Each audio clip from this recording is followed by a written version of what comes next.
I saw that the theology of the body, part 3 was going to come up, and I wanted to just do a real quick something and send it your way as hopeful. I'm hoping that there's a couple of elements that are added to the theology of the body course for TOB 3 that I have not seen throughout the courses thus far.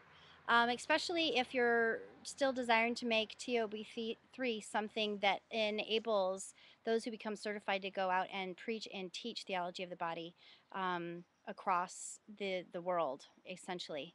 Um, Number one, that there's a testing ground so that people actually have a mini course there on one of the days to actually show and that they can articulate, maybe, you know how you used to do in school where you'd do 1 minute of debate and you'd pick a topic out of a hat and you'd have to take a position.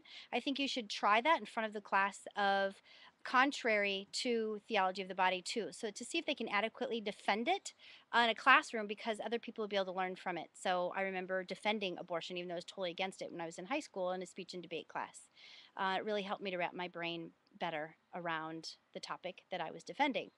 Number two, I would really hope that you would share how Monsignor Eduardo Chavez has definitively shown, as I've been trying to share with others, that Our Lady of Guadalupe is revealing the message of theology of the body in the Nahuatl glyphs. And maybe you don't go that in depth, but at least talk about asking for the intercession of Our Lady of Guadalupe through whatever endeavors your students are doing with theology of the body. And if you'd like to talk more about that, I'd love to share it. But I don't see that as essential. But I think that she's a great gift, and anybody that is in her presence as they're hearing the message of theology of the body will be given a divine grace of receptivity to be open and receive the word. And I think the proof of that is that you have a missionary image of Our Lady of Guadalupe right on the wall in front of everybody, whoever comes there. So that's another question. The third thing that I would say with theology of the body is it's more than just sexuality as a verb. And I know we talk about it in terms of noun expressed through verb, and we try not to separate it out from noun and verb. But there's an aspect of physicality and spirituality that is really being manifest through the writings of Blessed Pope John Paul II. Come here.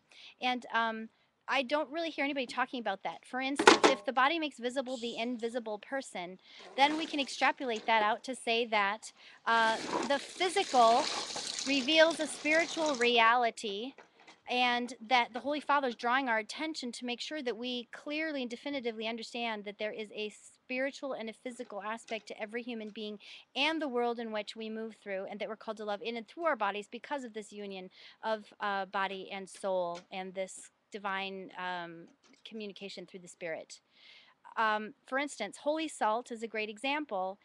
Holy salt is a physical substance that through ritual, its form of salt and form matters, as well as the obedience and the authority of the magisterium in the church, has bound together and made visible the invisible power of Jesus Christ manifest in a physical reality that you can take and wield in your own homes. Exercise salt is.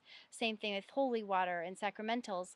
And theology of the body should be talked about, as well as understanding physicality and spirituality, not just that it is enfleshment of the wedding vows and the body speaks a language. It's the physical speaks a language. Our religion, our faith life speaks a language. And I guess I never hear anybody saying those things. And I'd like to see that being expressed or taught at Theology of the Body Institute. I've presented this to several theologians who have said that they also said that they don't really hear anybody talking about this aspect of theology of the body, and they would like to hear more people develop this. And I am no theologian.